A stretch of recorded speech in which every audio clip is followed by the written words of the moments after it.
আমাদের আলোচনা শিরোনাম ছিল গুনাহ মুক্ত জীবন। মনে আছে আপনাদের?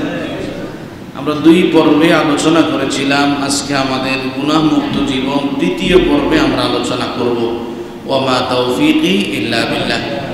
আমরা বিগত 2টি পর্বে কি বিষয়ে আলোচনা করেছি, যদি ওই কথাগুলি আবারও আমরা জেহেনের মাঝে পুনরায় একটু রিপিট করে নিতে পারি, তাহলে আমাদের আলোচনা ধারাবাহিকতা রক্ষা হবে। আমরা বিগত পর্বগুলোতে আলোচনা করেছিলাম, কোনো মানুষ যদি গুনাহ মুক্ত জীবন অর্জন করতে চায়, তাকে সর্বপ্রথম একটি বিষয় অর্জন করা লাগবে, সেটি হলো আল্লাহ তাআলার প্রতি লজ্জাশীলতা। যে বান্দা আল্লাহ তাআলার প্রতি যত বেশি লজ্জাশীল, ওই বান্দা তত বেশি গুনাহ মুক্ত জীবন যাপন করতে সক্ষমতা লাভ করে। আল্লাহ তাআলার প্রতি লজ্জাশীলতা বলতে কি বোঝায়, এই প্রসঙ্গে আমরা একটি হাদিস উল্লেখ করেছিলাম। উক্ত হাদিসে বলা হয়েছে আল্লাহ তাআলার প্রতি লজ্জাশীলতার অর্থ হলো যে ফালিয়াহফাযির রাসা ওয়া মা ওয়া, এই মাথা এবং মাথার মাঝে যা যা আছে সব কিছুর হেফাজত করা। ওয়াল বাতনা ওয়া মা হাওয়া, পেট এবং পেটের সাথে সংযুক্ত যতগুলো বিষয় আছে সবগুলা বিষয়ের হেফাজত করা। ওয়াল ইয়াযকুরিল মাউতা ওয়াল বেলা, মৃত্যুর কথা স্মরণ করা এবং মৃত্যুর পরে মাটির সাথে এই শরীর মিশে যাবে তার কথা স্মরণ করা। ওমান আরাদাল আখিরাত তারাকা জিনাতাদ দুনিয়া, যে ব্যক্তি আখিরাত চায় সে যেন দুনিয়ার চাকচিক্যকে পরিহার করে। এই 4টি বিষয় অর্জন করাটা হলো আল্লাহ তাআলার প্রতি লজ্জাশীল হওয়া। আমরা প্রথম মূলনীতি মাথা এবং মাথার মাঝে যা যা আছে সব কিছুর হেফাজত করা, এই বিষয়ে আলোচনা করতে গিয়ে আমরা অনেকগুলা মূলনীতি নিয়ে কথা বলেছি। মাথার হেফাজতের অনেকগুলা মূলনীতি আমরা আলোচনা করেছি। আমাদের মাথার হেফাজতের প্রথম মূলনীতি ছিল এই মাথা যেন আল্লাহ ছাড়া কারো কাছে নত না হয়, অর্থাৎ এই মাথা দিয়ে যেন শিরক না হয়। আমরা দ্বিতীয় মূলনীতি নিয়ে আলোচনা করেছি, এই মাথা যেন মস্তিষ্কের মাঝে যেন অহংকারের বীজ অঙ্কুরিত না হয়। আমরা তৃতীয় মূলনীতি নিয়ে কথা বলেছি, মাথার সবচাইতে গুরুত্বপূর্ণ একটা অঙ্গ জিহ্বা, এই জিহ্বার যেন আমরা যথাযথ হেফাজত করতে পারি। জিহ্বার হেফাজতের কি কথা বলতে গিয়ে আমরা বলেছি, জিহ্বা দিয়ে যেন কখনো মিথ্যা কথা না হয়, মানুষের ব্যাপারে কখনো যেন মিথ্যা সাক্ষ্য দেওয়া না হয়। এবং আমরা বলেছি যে যেন এই জিহ্বা দিয়ে কোনোভাবে মানুষের গীবত করা না হয়। এবং সর্বশেষ আমরা আজকে জিহ্বার হেফাজতের আরও কিছু মূলনীতি নিয়ে কথা বলবো। ওয়া মা তাওফীকি ইল্লা বিল্লাহ। তাহলে আমরা এত দূর পর্যন্ত এসে বুঝতে পারলাম যে মাথার হেফাজত মানে মাথায় থাকা যে জিনিসগুলা রক্ষা করা আমাদের জন্যে পবিত্র জীবন গঠনের অনিবার্য দাবি, এই বিষয়গুলি আমাদেরকে অবশ্যই হেফাজত করা লাগবে। আপনি যদি প্রকৃতপক্ষে আল্লাহ তাআলার প্রতি বিশ্বাসী হন, আপনি যদি প্রকৃতপক্ষে আশিকে রাসূল হন, আপনি যদি প্রকৃতপক্ষে আখিরাতের প্রতি বিশ্বাসী হন, আপনি জীবনে সব কিছু করতে পারবেন না। আপনার মস্তিষ্ক, আপনার বিবেক, আপনার চেতনা আপনাকে একদিকে টানবে, মুহাম্মাদুর রাসূলুল্লাহ সাল্লাল্লাহু আলাইহি ওয়াসাল্লামের আদর্শ আপনাকে আরেক দিকে টানবে। আপনি কি ব্যক্তিগত চেতনা লালন করবেন নাকি রাসূলের আদর্শ মানবেন? একটু বুঝি বলেন, এই যে কথাটা বললেন রাসূলের আদর্শ মানবেন, রাসূলের আদর্শ মানতে গেলে কিন্তু আপনি সব কাজ করতে পারবেন না। রাসূলের আদর্শ মানতে গেলে কিন্তু আপনি সব কাজ করতে পারবেন না। প্রিয় ভাইজান, আপনাদের প্রতি আমার এই জুমার দিনের যে মেসেজগুলো যাবে, আল্লাহর হস্তে বলি, এই কথাগুলি হেদায়েতের উদ্দেশ্যে শুনেন। যদি নিজের মাঝে কোনো ত্রুটি থাকে, এই ত্রুটিটা নিজে সংশোধনের নিয়তে শুনেন, অন্তত পক্ষে দিন শেষে কিয়ামতের ময়দানে রাসূলের হাতে হাউজে কাউসারের পানি পান করার আশা রাখতে পারেন। আল্লাহ তাআলা আমাদেরকে তৌফিক দান করুন, সকলে বলে আমিন। প্রিয় ভাইয়েরা, আল্লাহ সুবহানাহু ওয়া তাআলা আপনাকে এই পৃথিবীতে পাঠিয়েছেন। এই পৃথিবীর দুনিয়ার দিগন্তে চলাফেরা করার সময়ে আপনার সামনে অনেক আঁকা বাঁকা পথ সামনে চলে আসবে। আঁকাবাঁকা পথের দিকে শয়তান আপনাকে ডাকবে, কিন্তু ইহদিনাস সিরাতাল মুস্তাকিম, যেই পথ একেবারে সরল সঠিক জান্নাতের দিকে গিয়েছে, ওই পথের দিকে একজন ডেকেছেন আমাদের প্রিয় হাবিব মুহাম্মাদুর রাসূলুল্লাহ সাল্লাল্লাহু আলাইহি ওয়াসাল্লাম। নবীজির দেওয়া সেই পথ এবং মতের উপর যদি আপনি চলতে পারেন, আপনি গুনাহমুক্ত জীবন গঠন করতে পারবেন। গুনাহমুক্ত জীবন যদি গঠন করতে পারেন, আল্লাহ সুবহানাহু ওয়া তাআলা আপনাকে জান্নাতে প্রবেশ করাবেন, সেই ওয়াদাটুকু করেছেন। গুনাহমুক্ত জীবন গঠন করতে হলে আগে আপনাকে মাথার হেফাজত করা লাগবে। মাথার হেফাজতের অনেকগুলা মূলনীতি নিয়ে কথা হয়েছে। মাথার হেফাজতের ষষ্ঠ মূলনীতি হলো, এই মাথার মাঝে গুরুত্বপূর্ণ যে জিহ্বা আছে, এই জিহ্বা দিয়ে মানুষদেরকে অযৌক্তিক গালিগালাজ করা যাবে না। এই জিহ্বা দিয়ে অশ্লীল কথা বলা যাবে, কিন্তু আমরা নিজেরা এই জিহ্বার অপব্যবহার করি। গালিগালাজ অশ্লীল কথা হয় কি হয় না? একটু বুঝি বলেন, হয় কি হয় না? ভাই, অন্যায় করলে স্বীকার করব, অন্যায় স্বীকার করা দ্বারা আল্লাহ তাআলার পক্ষ থেকে করুণা পাওয়া যায়। সুবহানাল্লাহ বাড়ি যে বলি। এই জিহ্বার ব্যবহার আপনাকে সঠিকভাবে করা লাগবে। যদি এই জিহ্বা দিয়ে আপনি গালিগালাজ করেন, তাহলে আপনার জবানের হেফাজত হলো না। জবানের হেফাজত না হলে মাথার হেফাজত হলো না। আপনি গুনাহমুক্ত জীবন গঠন করতে পারলেন না। এই জন্য আল্লাহ তাআলা কোরআনুল কারীমে বান্দাদেরকে গালিগালাজ করতে নিষেধ করেছেন। গালিগালাজ করতে কি করেছেন? এটা কার কথা? একটু উচ্চ আওয়াজে বলেন, কার কথা? আল্লাহ তাআলা কোরআনুল কারীমে সূরাতুল আহজাবের ৫৮ নং আয়াতে বলছেন, ওয়াল্লাযীনা ইউযুনাল মুমিনিনা ওয়াল মুমিনাতি বিগাইরি মাকতাসাবু ফাকাদ ইহতামালু বুহতানাও ওয়া ইসমান মুবিনা।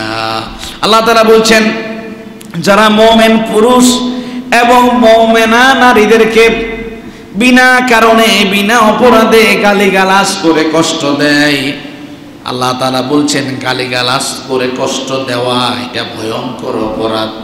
আর যারা জেনে শুনে বুঝে মুমিন পুরুষ কিংবা মুমিন নারীকে অপবাদ দেয়, তাদের ইজ্জত নিয়ে তাদের সম্মান নিয়ে প্রশ্নবিদ্ধ করে, আল্লাহ তাআলা বলছেন যারা এই সমগ্র কাজ করে তারা আমার কাছে ওই পাপের বোঝা বহন করেই দণ্ডায়মান হবে। নাউজুবিল্লাহ বলবেন। তাহলে আপনি অন্যকে অন্যায়ভাবে গালিগালাজ করতে পারবেন না এবং অন্যকে মিথ্যা অপবাদও দিতে পারবেন না। এটা জবানের হেফাজত হবে না। প্রিয় ভাই, আমরা সকলেই গালিগালাজ বিষয়টা বুঝলাম। অশ্লীল কথা বলতে কি বোঝায়? অশ্লীল কথা মানে হলো কোনো মুমিনকে অভিশাপ দেওয়া। অভিশাপ দেওয়া খুবই খারাপ কাজ। কথায় কথায় মানুষকে লানত করা, কারো সাথে কথা বলতে গেলে একেবারে গালিগালাজ করে 14 গোষ্ঠী তুলে ধরা, এগুলো অশ্লীল কাজ। এই সমগ্র কাজ থেকে নিজের জবান জিহ্বাকে হেফাজত করা লাগবে, নতুবা গুনাহমুক্ত জীবন গঠন কোনোদিন সম্ভব হবে। আমাদের চিরাচরিত নিয়ম অনুযায়ী অধিকাংশ মানুষকে বিনা কারণে লানত দেয়। স্বামী স্ত্রীর সংসারে ভেজাল হয়েছে, স্বামীর সাথে স্ত্রীর বাকবিতণ্ডতা হয়েছে, দেখবেন অধিকাংশ সময় স্ত্রীরা তার স্বামীকে লানত দিয়ে থাকে। বাবার সাথে সন্তানের, মায়ের সাথে সন্তানের বিবাদ হয়েছে, অধিকাংশ সময় মায়েরা সন্তানকে একের পর এক লানত দিতে থাকে। সাবধান ও আমার প্রিয় মায়েরা, বোনেরা, পুরুষ না যত বেশি লানত দেয়, মা বোনেরা তার চাইতে বহু গুণে লানত দেয়। এই লানত দিলে আপনার জবানের হেফাজত হবে না। বিনা কারণে যদি কোনো মানুষকে লানত দেওয়া হয়, ওই লানতের ভাগীদার যিনি দেন তিনি হয়ে থাকেন। এই জন্য জবানের হেফাজত করতে গিয়ে কাউকে লানত দেওয়া যাবে না। হাদিস শরীফে উল্লেখ করা হয়েছে, হযরত আবু মুসা আল-আশআরী রাদিয়াল্লাহু আনহু হাদিস বর্ণনা করেন, মুসলিম শরীফের হাদিস। রাসূল করিম সাল্লাল্লাহু আলাইহি ওয়াসাল্লাম বলেন, লা'নুল মুমিনি কা কতলি কোন মুমিনকে লানত দেওয়ার নাম হলো তাকে হত্যা করা। কোন মুমিনকে লানত দেওয়া মানে হলো তাকে হত্যা করা। সুতরাং কোন মুমিন যেন কোন মুমিনকে লানত না দেয়। অন্য হাদিসে উল্লেখ করা হয়েছে, হযরত আবু হুরায়রা রাদিয়াল্লাহু আনহু হাদিস বর্ণনা করেন, মুসলিম এবং সহিহুল জামি' দুই কিতাবে একই হাদিস আনা হয়েছে। রাসূল করিম সাল্লাল্লাহু আলাইহি ওয়াসাল্লাম বলেন, লা ইয়ানবাগি লিসিদ্দীকিন আন ইয়াকুনা লাআনা। যে সমগ্র মানুষেরা আল্লাহর প্রতি বিশ্বাস স্থাপন করেছে, রাসূলের প্রতি ঈমান এনেছে, আখিরাতের প্রতি ঈমান এনেছে, যারা বিশ্বাসী, বিশ্বাসীরা যেন কখনো কাউকে লানত না দেয়। বিশ্বাসীরা যেন কখনো কাউকে কি না দেয়, লানত না দেয়। অন্য হাদিসে উল্লেখ করা হয়েছে, রাসূল করিম সাল্লাল্লাহু আলাইহি ওয়াসাল্লাম বলেন, তিরমিজি শরীফের হাদিস, লা তালাআনু বিলানাতিল্লাহ। ও আমার উম্মতেরা, আল্লাহর নাম দিয়ে কাউকে লানত করো না। তোর উপরে আল্লাহর গজব পড়ো, আল্লাহর নাম নিয়ে কখনো কাউকে লানত করো না। ওয়ালা বিগাদাবিল্লাহ, তোর উপরে আল্লাহর ক্রোধ নাজিল হোক, এই কথা বলে লানত দিও না। ওয়ালা বিজাহান্নাম, আল্লাহ তোকে জাহান্নামে অতল গহ্বরে নিক্ষিপ্ত করো, এরকম কথা বলেও কাউকে লানত দিও না। প্রিয় ভাইরা, আপনি যাকে লানত দিলেন ওই মানুষটা যদি সত্যি সত্যি লানতের উপযুক্ত না হয়, এই লানত যিনি দিয়েছেন ওনার উপরে আসি পড়বে। কথা কি বুঝেন? আমার কথা বুঝেন? আজকে সংসারে ভেজাল হইলে যে স্বামী আপনাকে সারাদিন শ্রম করে মাথার ঘাম পায়ে ফেলে আপনাদের সুখের জন্য সময় ব্যয় করেন, আপনি কথায় কথায় তাকেই লানত দেন। আমি আমার নিজের চাক্ষুষ দেখা, আমার নিজের অবজার্ভের বিষয় থেকে বলি, অধিকাংশ মা বোন সন্তানের প্রতি, স্বামীর প্রতি লানত প্রদান করেন। আল্লাহ হেফাজত করুন, সকলে বলি আমিন। আল্লাহ না করুন আপনি আপনার সন্তানকে লানত দিলেন, আপনি আপনার স্বামীকে লানত দিলেন, এই লানতটা যদি যথাযথ না হয়, তাহলে লানতটা কার উপরে আসবে? কথা বলেন, লানতটা কার উপরে আসবে? আপনার নিজের উপরে আসবে। এটা আমার কথা না, হাদিস শরীফে উল্লেখ করা হয়েছে, আবু দাউদ শরীফের হাদিস। রাসূল করিম সাল্লাল্লাহু আলাইহি সাল্লাম বলেন, একটু মনোযোগের সাথে শোনেন এবং নিজের জীবনের বাস্তবতার সাথে মিলান, যেন আমার জীবনে এমন কোনো আচরণ আমার জিহ্বা দিয়ে উচ্চারিত না হয়।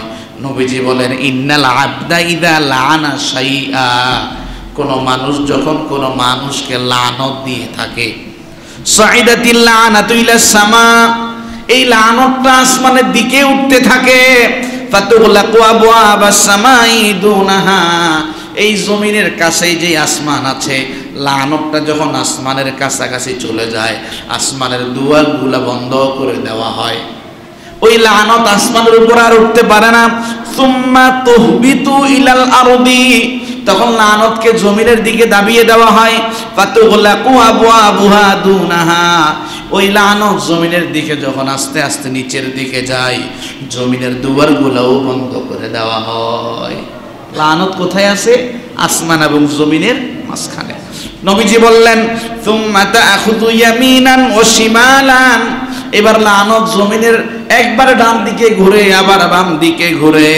ফাইদা লাম তাজিদ মাসাগান রাজাআত ইলাল্লাযী লানা, এক পর্যায়ে যদি কোনো রাস্তা খুঁজে না পায়, ওই লানত, যাকে লানত দেওয়া হয়েছে, সে যদি লানতের উপযুক্ত হয় তার উপরে নিপতিত হয়। এরপরে নবীজি বললেন, ইল্লা রাজাআত ইলা কাইলিহা, কিন্তু যাকে লানত দেওয়া হয়েছে, যদি লানতটা বিনা কারণে এমনিতেই মুখে এসেছে, রাগের মাথায় বলে ফেলেছে, ওই ব্যক্তি যদি লানতের উপযুক্ত না হয়, যে মানুষটা বলেছে তার উপরেই লানত বর্ষিত হয়। নাউজুবিল্লাহ, বাড়ি যে বলিয়ে আল্লাহ আমাদের সবাইকে হেফাজত করেন। ও ভাই, আজকে সংসারে ভেজাল হইলে ভুলে যেন লানত শব্দটা মুখে না আসে। আজকে আপনি লানত দিলেন, কিন্তু এই লানতটা যদি আপনার উপরে পড়ে, দৌড়বে কে? আপনার সন্তানে দৌড়বে, আপনার স্বামী দৌড়াবে। সুতরাং কারোর প্রতি কেউ কখনো মনের ভুলেও লানত দেওয়া যাবে। যদি লানত দেওয়া হয় আপনার জবানের হেফাজত হবে। মাথার হেফাজতের সপ্তম মূলনীতি হলো মাথার মাঝে অবস্থান করা সবচাইতে দামি একটা জিনিস চক্ষু। এই চোখের হেফাজত করা লাগবে। চোখ দিয়ে যেন তেন জিনিস দেখা যাবে না। আল্লাহ যা দেখতে বলেছেন, রাসূল যা দেখার অনুমতি দিয়েছেন, ততটুকুই এই চোখ দিয়ে দেখতে পারবেন। এর বাহিরে কোনো কিছু দেখলে চোখের হেফাজত হবে। আজকে আমাদের চোখ সবচাইতে বেশি হেফাজত থেকে অনেক দূরে অবস্থান করছে। কিভাবে? আল্লাহ তাআলা কোরআন বলছে, সূরাতুন নূরের 31 নং আয়াত, قل للمؤمنين يغضوا من أبصارهم ويحفظوا فروجهم ذلك أزكى لهم إن الله خبير بما يصنعون। আল্লাহ তাআলা বলছেন, হে রাসূল আপনি বলে দেন মুমিন পুরুষদেরকে তারা যখন রাস্তার মাঝে চলাচল করবে এই চোখটাকে যেন তারা অবনমিত রাখে, বেগানা নারীর দিকে যেন চোখ দিয়ে না তাকায়।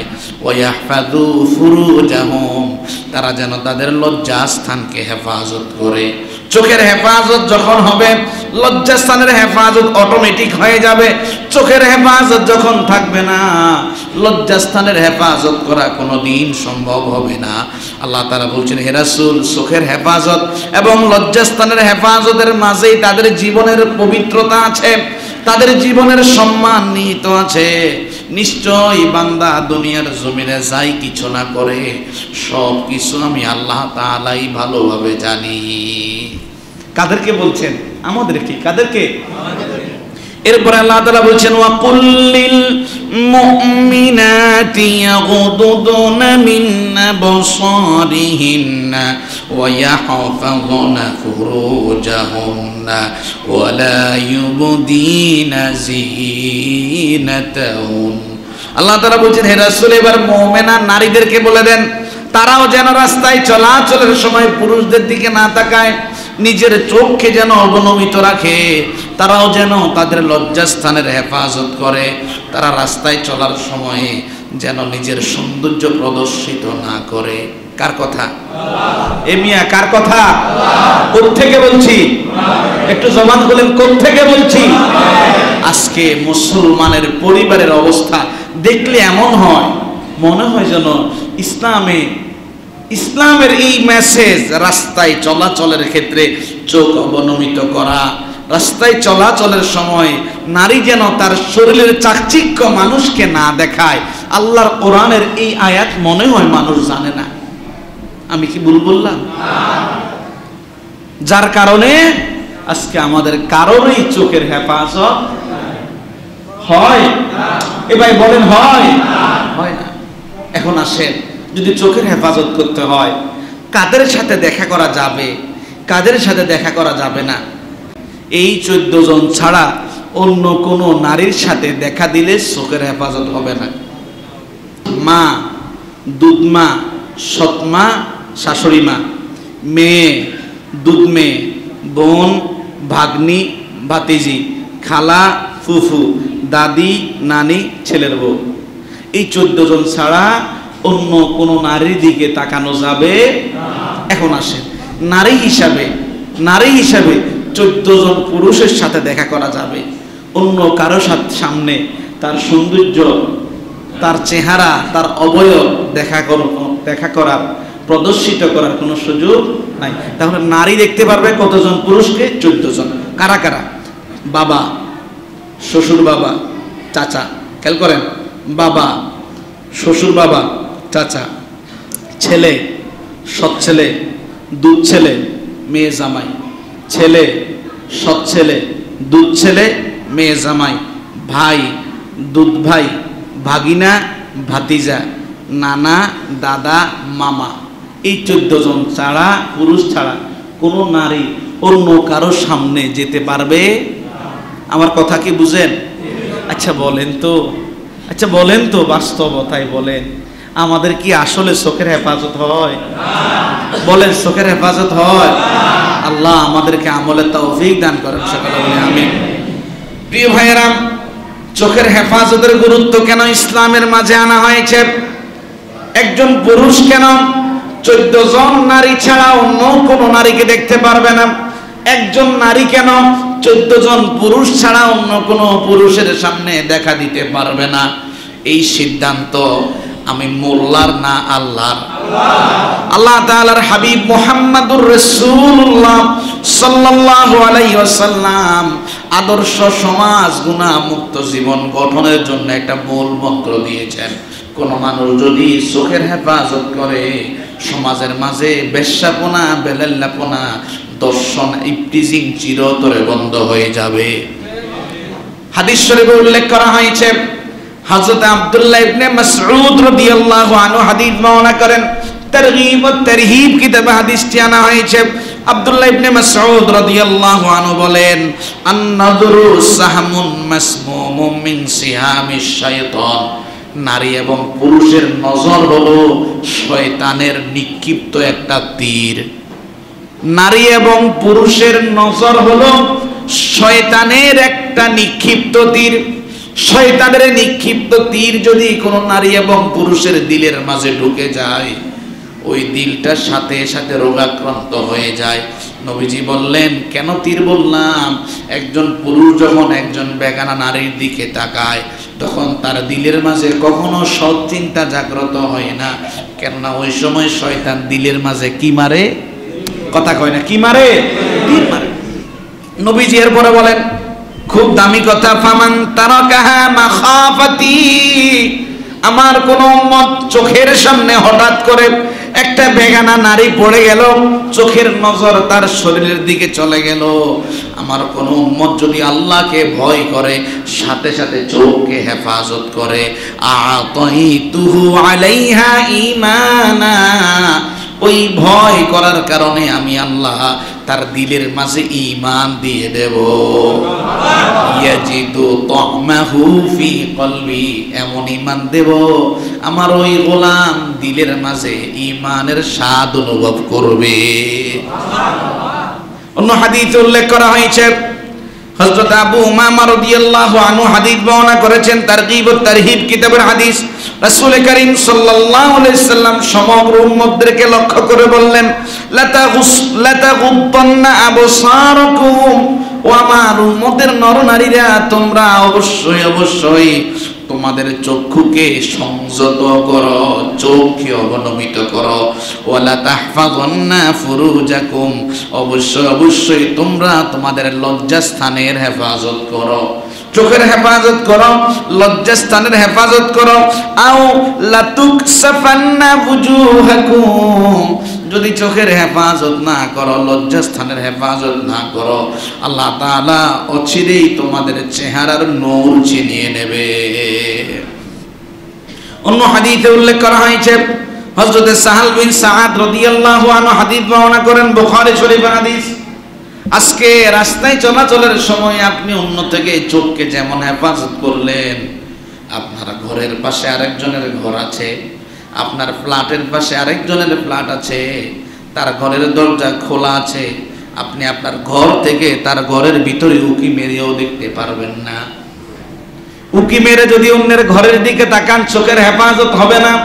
হাদিস শরীফে উল্লেখ করা হয়েছে, সাহাল ইবনে সাআদ রাদিয়াল্লাহু বলেন, একদিন নবীজি নিজের ঘরের মাঝে মাথা সিতা করছিলেন, চিরুনি দিয়ে মাথা সিতা করছিলেন।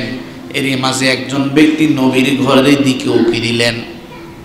নবী করিম সাল্লাল্লাহু আলাইহি সাল্লাম ওই মানুষটাকে দেখে বললেন, লাউ আ'লামু আন্নাকা তানজুরু, ও আমার সাহাবী, আমি যদি জানতাম তুমি আমার ঘরের ভিতরে উকি দিয়ে তাকিয়ে তাকিয়ে দেখছো, আমার হাতের মাঝে যেই চিরুনি দেখো, চিরুনি দিয়ে তোমার চোখ উপড়ে ফেলতাম। চিরুনি দিয়ে তোমার চোখ কি করতাম? উপড়ে ফেলতাম। ইন্নামা জুইলাল ইস্তিদানু মিন আজালিল বাসার, কারো ঘরের দিকে তাকানোর জন্য অনুমতি নেবে, কারো ঘরের দিকে তাকানোর জন্য অনুমতি নেবে, অনুমতি ছাড়া কারো ঘরের দিকে তাকানো এটা ভয়ঙ্কর গুনাহের কাজ। সুতরাং রাস্তায় চলাচলের ক্ষেত্রে যেমন চোখের হেফাজত করা লাগবে, অন্যের ঘর থেকেও নিজের চোখকে হেফাজত করা লাগবে, নতুবা আপনি মনের অজান্তেই গুনাহগার হয়ে যাবেন। আল্লাহ হেফাজত করুন, সকলে বলি আমিন। মাথা হেফাজতের অষ্টম মূলনীতি হলো এই মাথার মাঝে থাকা একটা গুরুত্বপূর্ণ অঙ্গ কান। কি? কান। এই কানের হেফাজত করা লাগবে। কানের হেফাজতের অর্থ কি? এই কান দিয়ে অশ্লীল গান শোনা যাবে না। অশ্লীল কি শোনা যাবে না? কথা কি বুঝেন আমার?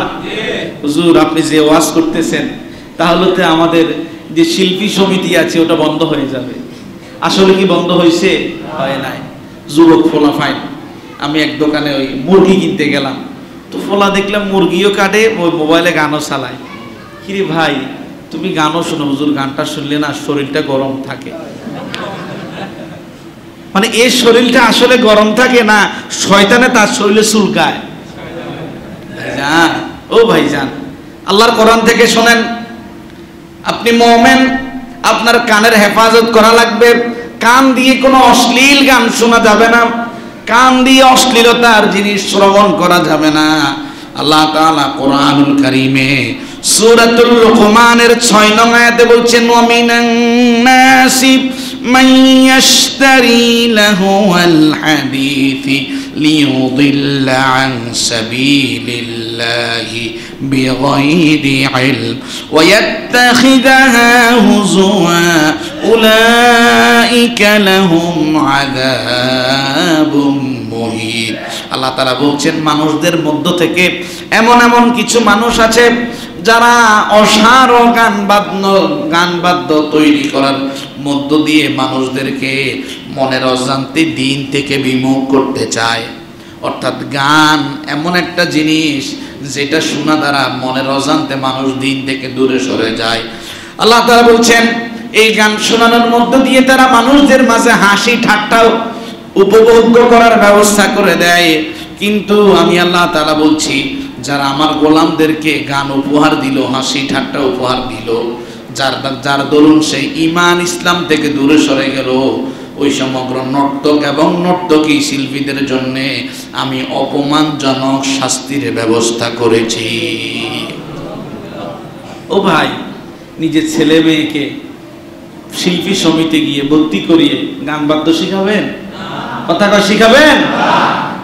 আজকে আপনাদের এলাকার কথা জানি না, আমি শহরে একটা বাসায় একটা দোয়ার আয়োজনে গেলাম, দেখলাম পুরা রুমের মাঝে একতারা বলে, গিটার বলে, দোল, তবলা যা আছে সব ভরপুর।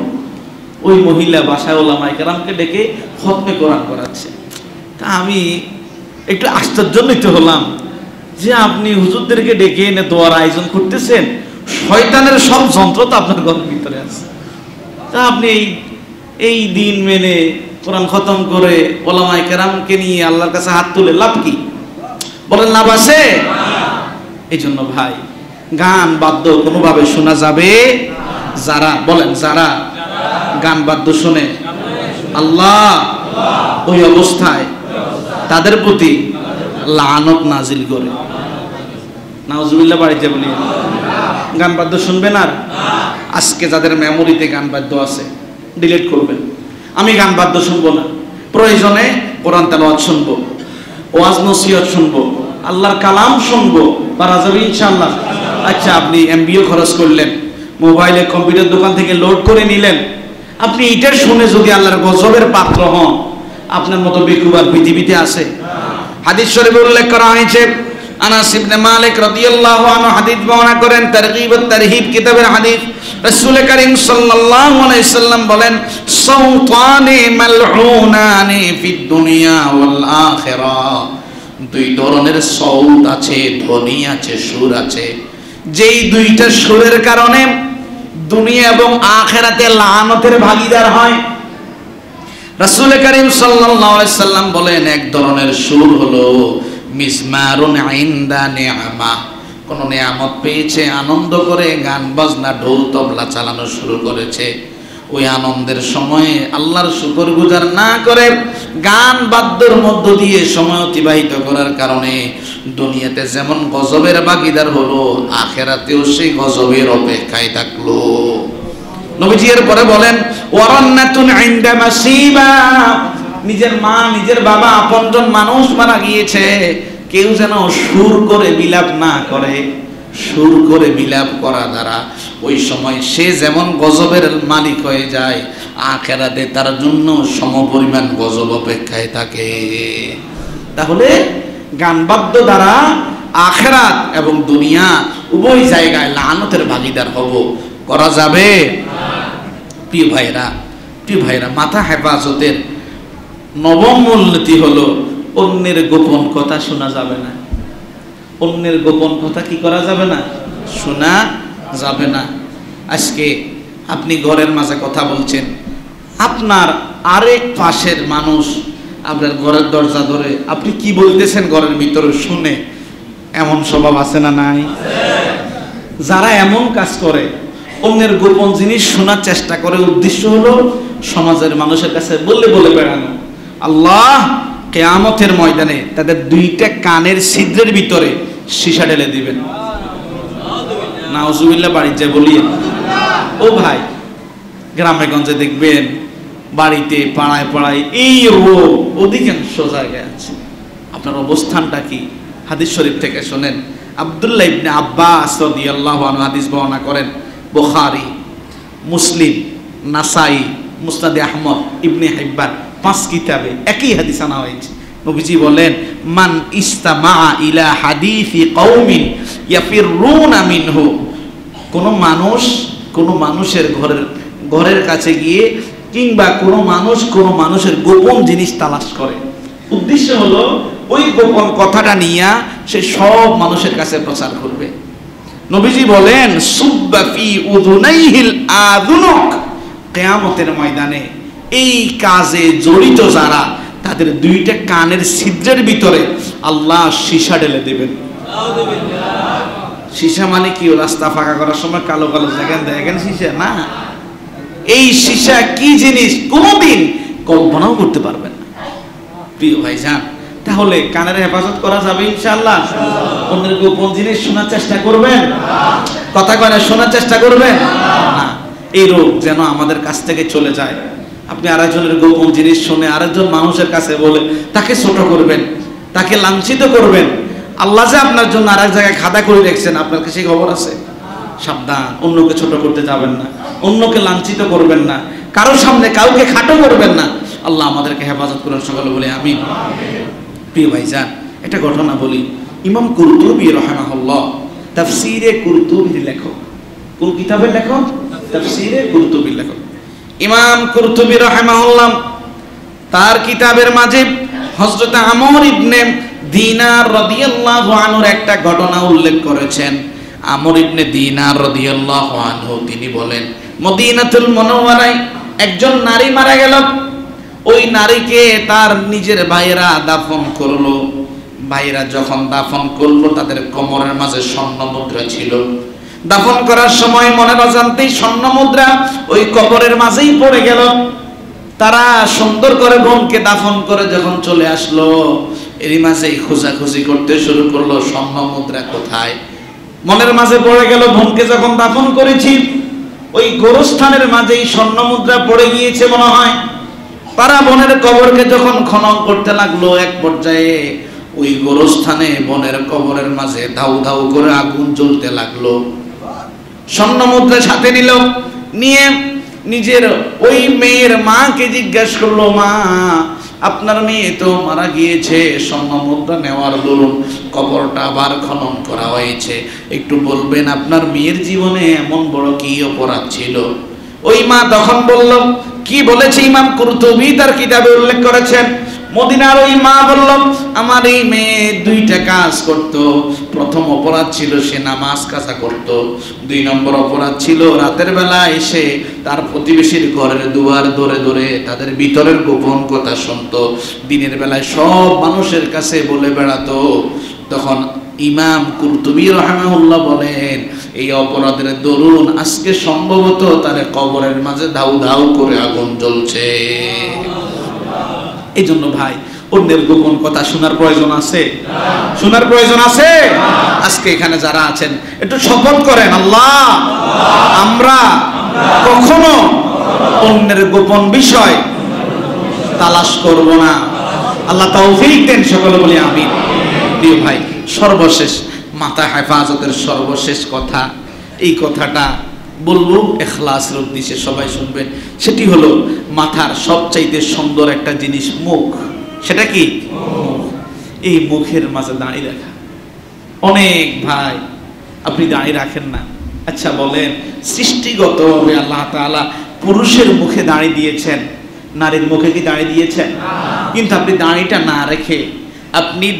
না রেখে পুরুষ হয়ে নারীর ভেষ ধারণ করছেন। আপনি পুরুষ হয়ে কার ভেষ ধারণ করছেন? নারীর ভেষ। এই ভেষ ধারণ করা দ্বারা আপনি আল্লাহর লাআনতের ভাগীদার হচ্ছেন। নাউজুবিল্লাহ। বাড়িতে আমার চোখে দেখা, সম্ভবত আমি তখন মাদ্রাসায় ক্লাস 8 কিংবা 9-এ পড়ি। আমার বাসার পাশেই একজন মানুষ, বিশিষ্ট ব্যবসায়ী, মসজিদে তবলিগ জমাতের মানুষ এসছে।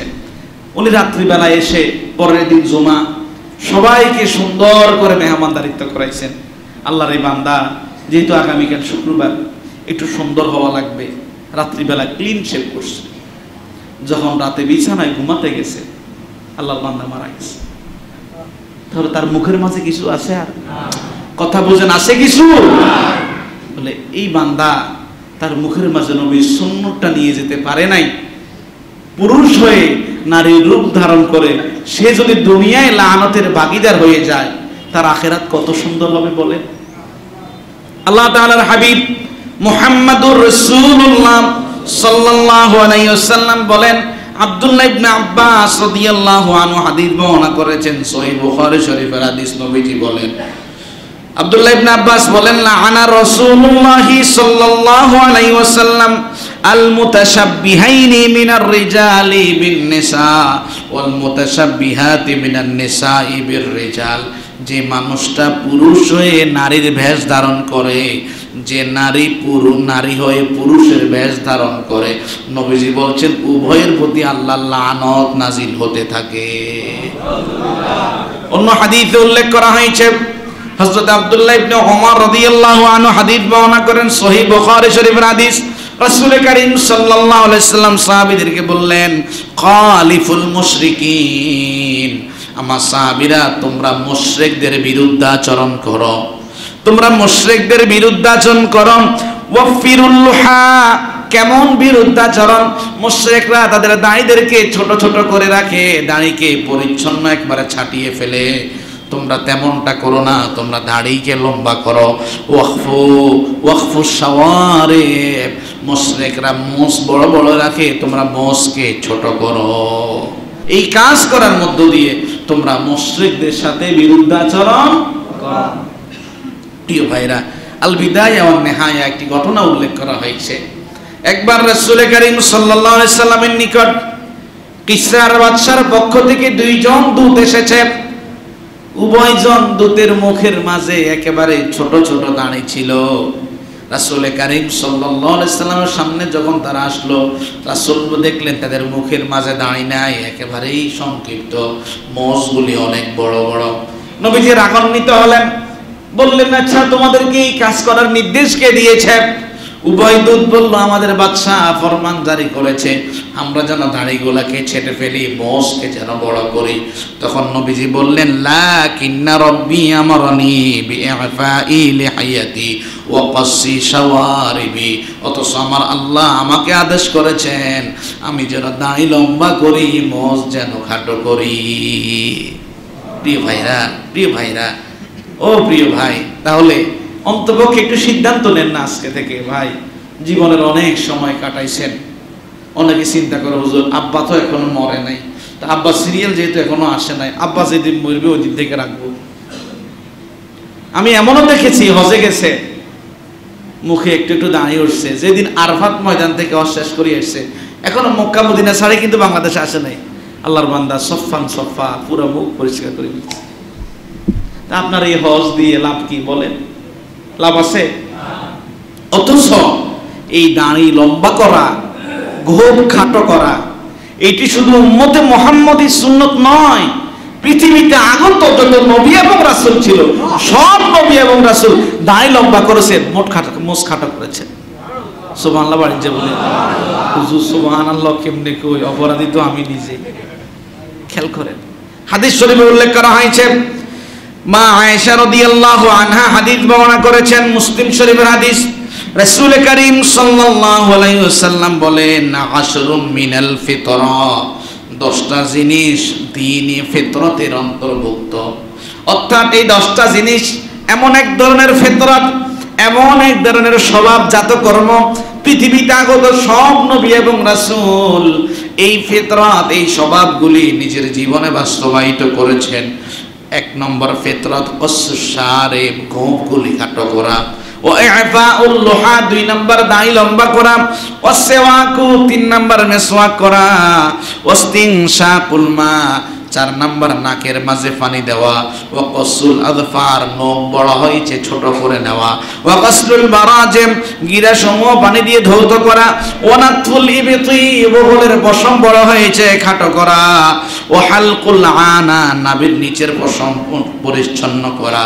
ও ইন্তিকাসুল মা, পানি দ্বারা ইস্তেনজা করা। বর্ণনাকারী বলছেন 10 নম্বর সম্ভবত গড়গড়ার সাথে কুলি করা। এই 10টা কাজ সব যুগে সব নবী এবং রাসূলের জীবনের কর্ম ছিল। তাহলে খেয়াল করেন, অনেকে স্টাইল করে নখ বড় করে, অনেকে স্টাইল করে গোফের মাঝে নবাব সিরাজউদ্দৌলার সিস্টেম করে।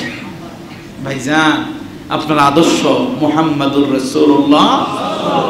আমি এই জন্য আপনাদের কাছে একটা পরিচ্ছন্ন জবাব শুরু থেকেও নিয়েছি, এখনো নিচ্ছি। আপনার মালিক কে? আল্লাহ।